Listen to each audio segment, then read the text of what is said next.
Well, that music you heard in the beginning, that whistling mistletoe, oh my gosh, it's that time of the year. 'Tis the season for a podcast. You're right. Usually that's not how Johnny rolls this thing out. I sometimes say blah, blah, blah, blah, blah, blah, blah. Instead of that blah, blah, blah, blah, blah, blah, I'm going to say this. You stumbled into a stocking stuffer show. Let's see what we got sent to watch this year. Let's take a peek here. Ho, ho, ho. Bram Stoker's Dracula. I believe it came out in 92. It's Francis Ford Coppola. And I just want to say, like, this could be almost like December is for Dracula Volume 2. I almost said Volume Dose. Volume 2. Let me remind the audience what that is. We had a classic episode where we covered the Hammer horror movies involving Dracula, and it happened to fall at a seasonal time of the year. So, but I've come to believe that vampire movies are the most holiday thing ever, and I love it. I'm not the only one who believes this. I think Hollywood agrees with me, or marketing professionals agree with me, or people that are paid to market movies must agree with me, or some filmmakers agree with me. Robert Eggers' The Nosferatu is set to come out Christmas 2024. So if you needed more than just John speculating or making shit up, like, there's proof in the pudding right there that I just didn't pull it out of my hat. Unlike the DVD that I just pulled out of my freaking evil Santa hat that I have, my ball humbug Santa style hat. It's black and red, more gothic Santa, if you will. What's the name of that store that has all the chains and hats and Hot Topic, baby. Hot Topic, where the topics are hot. This is like, if you got that hat from there, this is your Hot Topic hat that you would have. The year is kind of winding down. However, Jordan's here for it, as she likes to say. Jordan Savage, the Savage Scream Queen, actually should call her the Seasons Queen? I don't know. Like, what's the holiday version? I guess I could have called you Pumpkin Spice Queen in freaking during the Halloween season, and now 'tis the season. I don't know. We'll workshop it. We'll figure it out by the next time. All right. Yeah, as I said, things are winding down this year. We actually are pulling our first decade. I just literally dropped the best of decade episodes on our website. You guys can go see that list. The best of 10 years. Freaking 500 episodes, 40 million downloads. Let's go. I'm stealing all Jordan's catchphrases tonight. I love it. Fairly early in the show. I've been rubbing up on you. You know what? Man. Just get them out of the way so that I don't say them. Spoiler alert. An American cowboy killed Dracula. Crack open a cold box of wine or pour something cold on ice because it's the Binge-Watchers podcast.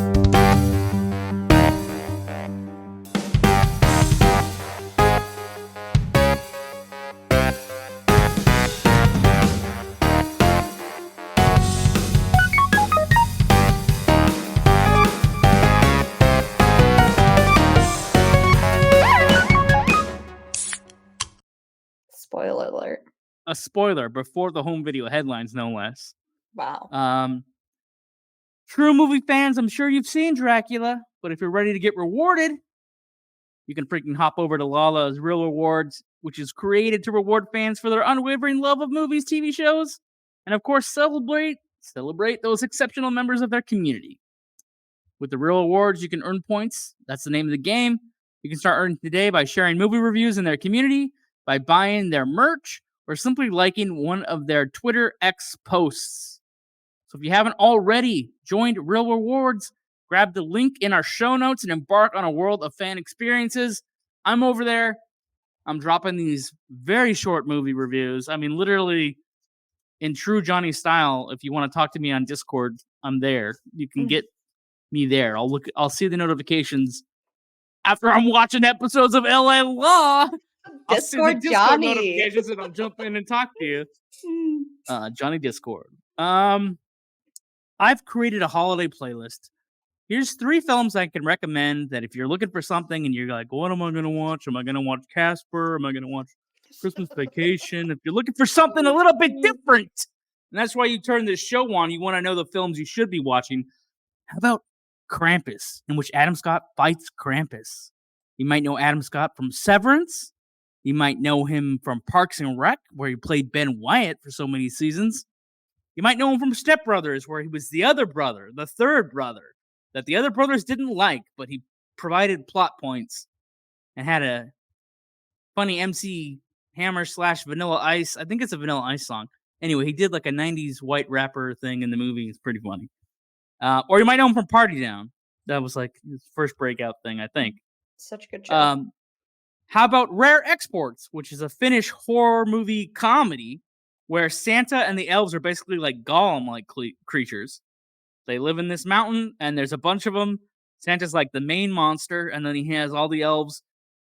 They're basically monstrous, bearded, naked men running around Finland. So a reindeer farmer and his son have to grapple with all the Santa monsters.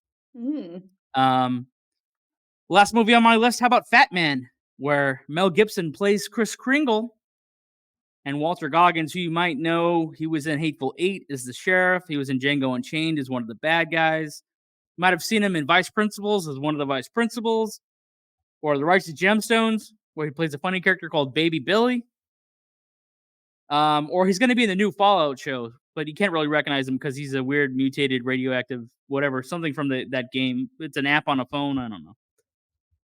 Anyway, but in Fat Man, it's about a rich kid on the naughty list that hires a hitman to go and kill Kris Kringle. So there you go. Line it up.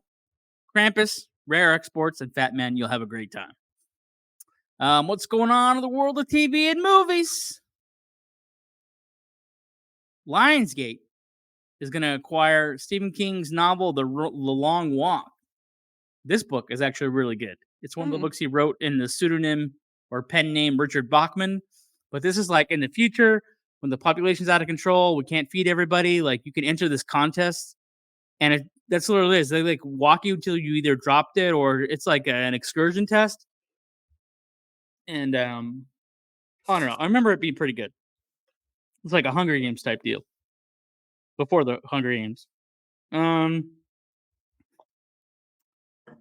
Timothy Oliphant has joined the cast of Noah Hawley's FX series Alien. So we had heard about that they're going to do an Alien TV show, and now it's got Timothy Oliphant, who you might know as a salesman that they're trying to. Well, he's in The Office. He does a bit character. He's like the best salesman in the state, and they try to recruit him, but they set him up. Like first they're surveilling him, right, to see what his salesman style is. What else is he in? He was in a zombie show with Drew Barrymore on Netflix. Dang. He's in a lot of stuff, guys. I didn't write down his catalog. I'm sorry. Or his filmography. Now okay. Ethan Hawke is supposed to come back as the Grabber in the sequel to the horror movie, The Black Phone. Here's the thing, though. I'm pretty sure he died in the movie. So I'm like, what are they going? I'm trying to remember. Well, because he collects a bunch of children, and those children's ghosts try to help the main character survive being locked in this dude's basement. However, where do you go with the sequel? Like, it's obviously going to be a sequel prequel, right? Because if you notice this, like, if I have beef with modern movies, is they have a very finite ending in the very first movie, and they go, "Oh, we got 2 more sequels," and so now they're prequel sequels, right? You know what I mean? Or side quests. Anyway, we've arrived at tonight's movie, which I kind of spoiler alerted, previewed in the beginning when I said, I just want everybody to know that American Cowboy killed Dracula. We're watching Bram Stoker's Dracula. Centuries-old vampire Count Dracula heads to 19th century London in search of human love. When he meets Mina, a young woman who appears as a reincarnation of his lost love, the two embark on a journey of romantic passion and horror. The cast includes Gary Oldman, Winona Ryder, Anthony Hopkins, Keanu Reeves, Richard E. Grant, Carrie Elways, Tom Waits, and Monica Bellucci. Okay, trying to make it as Italian as possible. Let's see. Oh, all right. Now let me before we get into Savage Stats, I will back it up and tell you some of my favorite movies from these actors. All right. Gary Oldman. Of course, he's Dracula. That being said, you might have seen him in The Fifth Element as Zurg, or how about Lost in Space, where he plays Dr. Smith, or in Leon the Professional as Stanfield. But I know Jordan loves him as Sirius Black from the Harry Potter movies. You got that right. And he also might be the bad werewolf in Red Riding Hood, which we've both seen. He's in there. He's in there. Currently, you can watch Harvey Slow Dent. Horses. Slow Horses, he plays this character, Jackson Lamb, who's like a MI5 or MI3. It's the British version of like the CIA or something, and he's like in part of a team of like misfits. But then the misfits start doing good, and then it's like, oh shit, you know what I mean? That's going into like its 3rd or 4th season on Apple. You can take a look at that thing if you like espionage and drama. Winona Ryder. One of my favorite things that she's in is Alien Resurrection, where she plays an android named Cal. Or Call. Did they call her Cal or Call? I don't know. Anyway, she's the android. Which might be a plot point. It might have just spoiled a major plot point from Alien Resurrection. Whoops. Bro. I know everybody's seen her in Stranger Things as the mom, Joyce Byers. I mean, one of my personal favorite holiday movies, Edward Scissorhands. That's next on my list. Knew it. Simpatico, yeah. Kim is in Edward Scissorhands, or Veronica in Heathers. And of course, everybody knows her as Lydia in Beetlejuice. The reason I wasn't going to say Lydia first was I love Beetlejuice, but I always found her character kind of annoying. However, I do want to give her credit because she may have started the goth scene among teenagers. I think maybe it's from Lydia and Beetlejuice is why that whole goth movement even exists. Right up into 2023, where we get goth OnlyFans accounts. Like Goth Juicy 3033. People are like, is that real? No, I made that one up. Just like I made up Goth Babe 6969 XXS Triple X. And we can make a whole show about fake OnlyFans. Anthony Hopkins. His best performance is probably Van Helsing in Bram Stoker's Dracula. However, he does a great performance in Transformers The Last Night. Actually, if you've seen Noah 2014 and he plays Methuselah, have you seen that Noah movie all about the magic? There's so much magic in that movie. Well, I mean, obviously it's biblical, but when I reference that movie, I don't ever talk about the politics or the religion, but I do talk about how magical the movie seems. Like there's some crazy stuff going on in that movie. Anyway, or you might have seen him as Sir John in The Wolfman from 2010, where he plays the bad daddy, who's also a werewolf. The bad daddy. I am spoiler heavy tonight, folks. Yeah, you are left Every and chance right. I get. Handing them out, yeah. Keanu Reeves plays John Harker in Dracula. However, you might have seen him as Kay in 47 Ronin. Come on. Or the Ted of Bill and Ted. Are you with me? Or John Constantine in Constantine, where he fights demons in that movie and Evil too. Or this is probably something that you didn't even think he was in. Something's Gotta Give is Dr. Julian. That's a rom-com. Who else is in the cast? Oh, Richard E. Grant. Super British dude. He was classic Loki in the Loki show. You might have seen him as Withnail and Withnail and I, which is about actors, starving artist actors, and they go to hang out in the countryside and kind of lose it. He's also the villain in Hudson Hawk. And he actually played Doctor Who in one of the Doctor Who TV movies, which I didn't even know. Cary Elwes, obviously, he's Wesley in The Princess Bride. He's also Robin Hood in Robin Hood Men in Tights. Tom Waits, we watched him in Domino. He actually played a bit character in that show. He's in Down by Law as one of the guys that escapes. I think he's one of the convicts that escapes in that drama comedy. Yeah, it's more of a comedy. But his Renfield is epic. I wrote that down. We just had a movie with Nicholas Hoult and Nick Cage. Nick Cage is Dracula. Cool. Renfield is the name of that movie. However, the superior Renfield is Tom Waits in Bram Stoker's Dracula.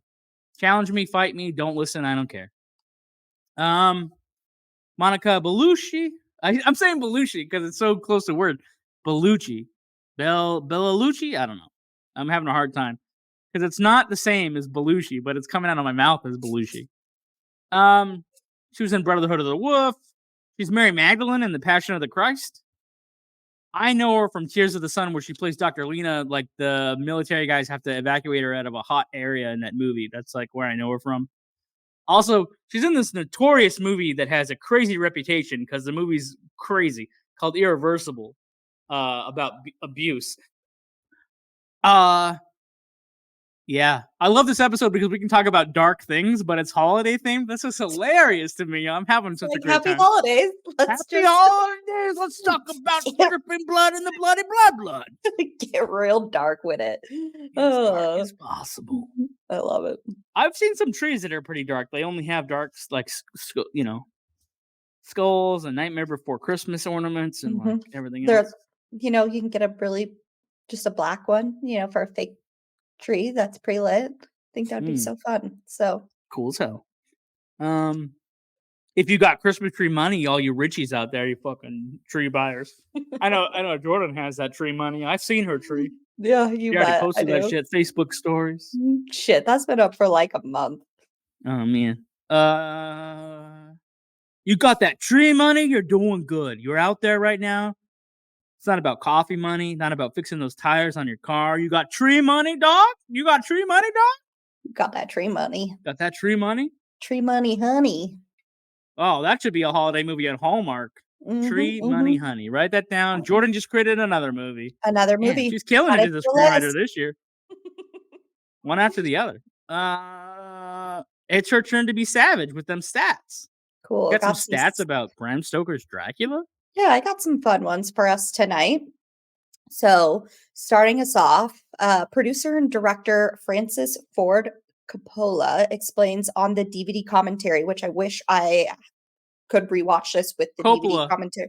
Coppola with the DVD commentary that Mina and Harker's wedding was a reshoot done at a Los Angeles Greek Orthodox church. They had an entire ceremony with a genuine Romanian Orthodox minister. Oh, is this why Keanu Reeves and Winona Ryder are technically married? Married, yes. Yeah. So not as I'm stepping on your stats. Yeah. Well, they realize that, like, although not in a legal sense, like, that was a legit, like, wedding. So technically under the eyes of God, they could potentially be married. So Ryder and Reeves will often message each other, hello husband or hello wife, and are both completely fine with it, which I think is hilarious.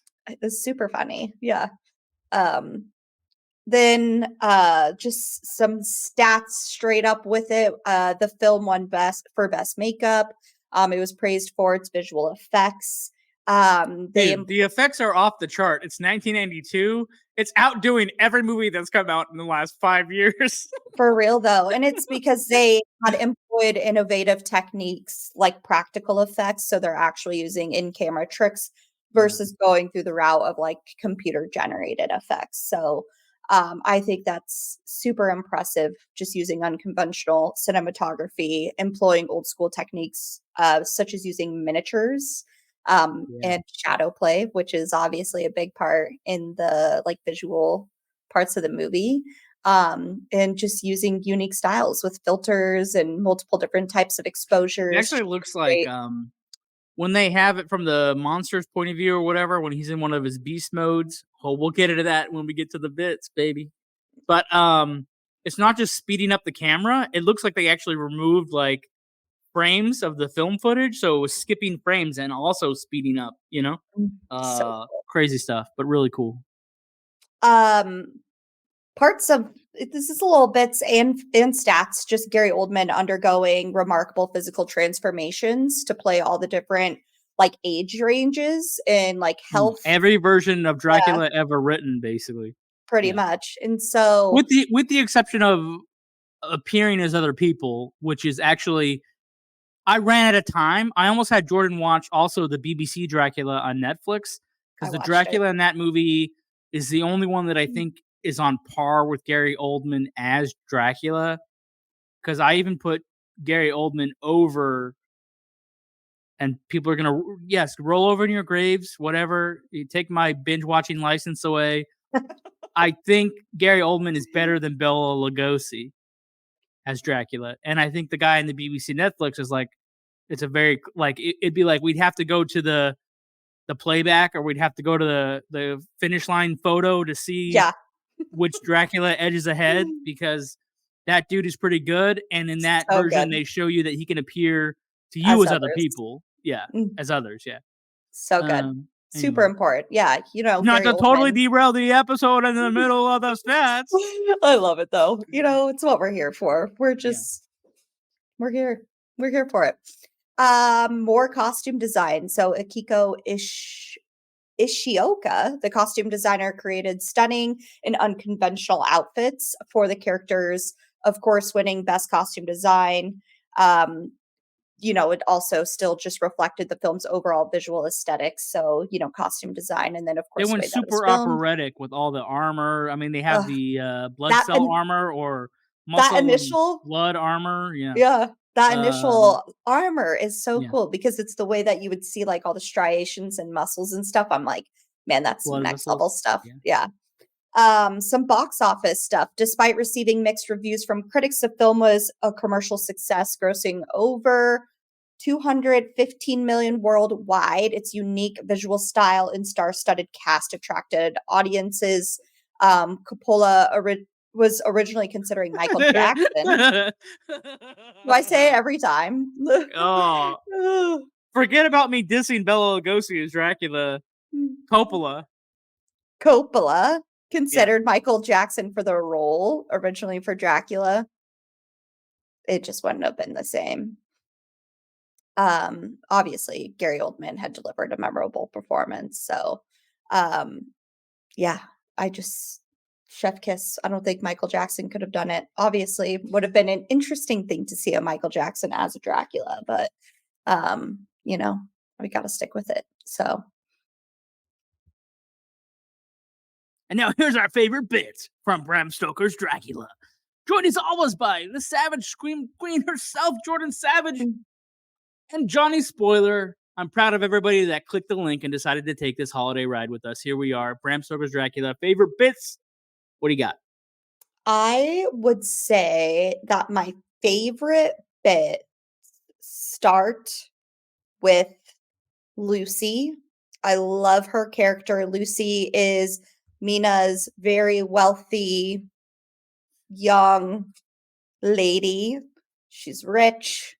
She's got a lot of men who are trying to, swoon her, court her, become her husband. And I would say my absolute favorite part is when Lucy is starting to be swayed by Dracula, and she and Mina are like running through this garden. I just felt like that was such a cool scene. And of course, Lucy falls victim to Dracula's sway. And I just think that Lucy's transformation to, obviously she gets sick and Mina's at her side trying to care for her, and she's turning Nosferatu, right? She's turning into a vampire, and she like finally dies and they bury her. And then when she comes back and she's just like dressed in this like very interesting costume gown, and she's pale and she's terrifying, and she's coming down the mausoleum or the crypt like holding a baby. And then of course, everybody has to essentially lay her to rest by chopping off her head and putting a stake through her heart. I'd say, yeah, Lucy did it for me. Loved that right in the middle of the movie.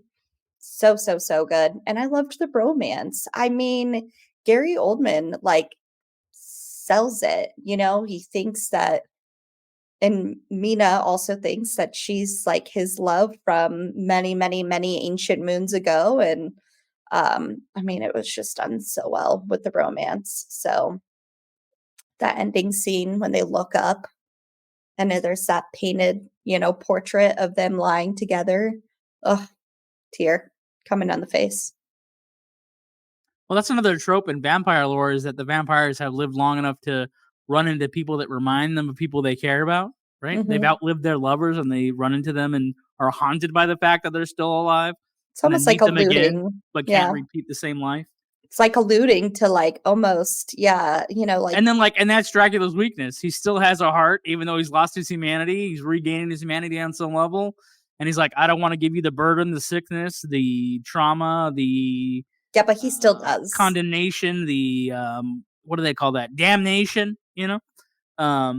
There's a lot of lines that are crossed and blurred in here, but also, you know, John Harker's out of the country and, you know, he hooks up with some vampire brides. So, He sure does. I mean, they're mixing fluids. I mean, Dracula wants to bang his betrothed, and Dracula let him have his bride. So, you know, they're share alike, you know? So, Little swapsies. yeah, 19th century. They had it really going on. They didn't need OnlyFans. It was all in real life. IRL. Yeah. I got a little bit of a bulleted list here. Dracula's transformation in the beginning, okay? We got the blood vessel armor. We got he forsakes everything. Christendom. He's like, blah, blah, blah. I'm not your warrior anymore. And then, like, his little his breakdown, you know, after he loses he, like, stabs a cross. Like, it's obviously supernatural. It's also metaphorical. It's also visceral. He stabs a giant cross with his sword and it bleeds. You know what I mean? It's a stone cross. Yeah. Yeah. And then, the cinematograph. So he wants to take a tour. Well, part of the seduction is he wants to go to the cinematograph and see like the constructing the cameras and like the first kind of like film technology that's being shown to the public. And they made that scene or sequence look like they were part of the cinematograph, which is really crazy. And Francis Ford Coppola's company is called Zoetrope, which is a zoetrope is a thing that you would spin it and it would look like images were moving. So there you go. Then how about Beast Dracula? I mean, this movie has like every rumored version of Dracula that I think's in the book or has ever been on any screen. So you have old man Dracula, you got youthful Dracula, you got Englishman Dracula, like English aristocrat Dracula. You got Catface Dracula, which is what I think he looks like when he's in his coffin or tomb, or when he wakes up. He looks more like feline features in his weakened state. But then Beast Dracula, right? The story, like people, the uninitiated are probably like, dude was never a werewolf. Why is Dracula a werewolf? I could see them complaining about this movie if they have no history, no records, haven't read the book. Like, no, he could turn into multiple different types of animals. One was a wolf. Right? Like rats and bats. So his thing is like bestial half man wolf thing. And then obviously he has that spicy scene with the friend you're talking about, seduces the friend, turns her to vampire, all that. So now we know how he makes his brides. But that's my favorite version of Dracula I think I've ever seen is the bestial Dracula. I just call him Beast Dracula. And then of course the hunt for Dracula. When, like I said earlier, or you may have heard it in the preview of this episode, or if you're listening or watching to the whole thing, whatever, you heard me say, an American cowboy killed Dracula. Hello. And it's historically accurate to the freaking novel, man. You know what I mean? Like, you know, this great English story about a Transylvanian knight that's condemned or prince that's condemned to walk the earth eternal and set up all this vampire mythology in modern terms. And who takes out Dracula? Yeehaw. I mean, well, you know, I mean, John Harker does help out. He gets his in after the death blow, you know, because like Quincy Morris, the cowboy, stabs him through the heart, and then I think John Harker jumps in and like slashes his throat. But I feel like where the movie deviated was I don't remember reading in the book that Mina Harker still was swooning over him or like is with him when he expires. I don't, you know anything. I think the love affair stops way shorter than that. It is cool that the movie follows the book where it is. That's the other thing that was like groundbreaking about the novel is not just turning this whole story, taking a little bit of real history and then turning it into this whole fantastical classical novel, right? That started like a genre is the fact that it was journal entries. It was first person journal entries of all the major characters. So like the doctor has a section, Mina has a section, John has a section. I don't think Dracula ever spoke. It was always, but that probably helps create the legend. Like he's only talked about. He doesn't have his own entries. Dang. Yeah. Anyway, you know what's cool is coming back to this movie is I haven't watched this movie in probably 5 years. I think we talked about it last year. On the show, but I don't think I've actually watched it in a while. And it's like one of those things, is the movie going to hold up? Am I going to like it again? I actually love watching it this time. Yeah. Like, I'm super into it. And so, perfect time of the year to watch it, folks. I've already explained the rules. How are we going to rate the movie? On our show, we always say binge now, binge later, binge never. I don't think we ever came up with a holiday version of that. We have one for our horror movie version, but I don't know if we ever came up with a seasonal version of that. But whatever. So, Jordan, this stocking stuffer of Bram Stoker's Dracula, how do you rate this one? Binge now. It could be an unwrap now. Unwrap now, unwrap later, unwrap never. It would be an unwrap now for me. It's actually something I would put into my like annual roto, to be completely honest. Once a year watching. Once a year watching. Wow. I think I could do it that frequently. So was wonderful. Stacked cast, costumes are incredible. I made her self-conscious because romance. usually when she likes a movie, she goes, "This is the best thing we've watched all year." I know, but now I can't say that.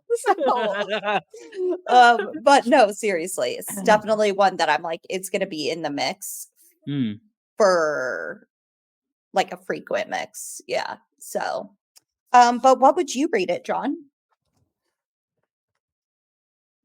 Good question. I mean, almost every scene in the movie can be a favorite bit from It's true. from this movie. As you said, the way it's shot, the way it looks, the way it feels. Has to be a binge now. Because honestly, I can think of who my favorite Draculas are, and I gave a pretty good read of Nick Cage Dracula for being a little bit like Bela Lugosi, and then after that doing his own thing. However, as I said, with the exception of a Dracula I wasn't expecting in the BBC miniseries on Netflix, Gary Oldman ranks up there, and I had so much fun watching this again. I think I like it more now than I did before. So it's good. I mean, it's fucking good, folks. I don't know what else to say. Anyway, we would love to tell you all about more movies. We'd love to have more experiences with you. Again, the best of the decade is up on our blog. It's ready for you to view. But here's something that's really funny. Is I mentioned at the top of the hour that we have like 40 million downloads and counting, growing to continue. And the top episode is called Swamp Ass Summer, and it has 1 million downloads by itself, essentially, which is really funny because we're just making fun of a catchphrase. And to have to put that on like a marketing report or like a potential report for advertisers or sponsors when they're like, "Hey, well, could you tell us what some of your best episodes are that we might be able to share with our clients and internally with our team or whatever? We can get a feel for your show, what your hosts are like, what your network." Yeah, it's called Swamp Ass Summer. Let me go ahead. I'll send you a link right away. That makes me laugh so hard. I love it for us. Oh man. Oh dang. Look, listen. It's been an incredible. I don't say this enough. What a privilege it is to have people listen to me or watch our reviews of movies, how we react to movies, the rating system that we created, the adventures that we've had binge watching, getting Jordan to come out of her shell and like really analyze these movies and break my mind a few episodes ago where she's like, there is no such thing as a binge never. If you really look at it from an analytical perspective, I was like, oh yeah, that's kind of crazy. You're right. So who knows? Will we be here for another 10 years? It's not up to me. But you can stuff anybody's stocking with this movie, with this podcast. Enjoy the season, folks. And, you don't have to be winning every day. You just have to have a reason to get up every day or one thing in the day that keeps you going. And I'm glad that this podcast has been here for some people that were going through some tough times. They could just click on Binge-Watchers and come visit their old friends. Johnny Spoiler, I only spoil the movies I love. Joined as always by Jordan Savage, the Savage Scream Queen herself. I said queen with like a K, W, and multiple N's there. It sounded a little bit different. And, I mean, that's it. Yeah. Ho, ho, ho, ho. Time for some hot chocolate. Bring the marshmallows. And we'll bring Dracula R-rated with nudity, violence, blood, and all those warm feelings you associate with the holiday season. That is holiday right there.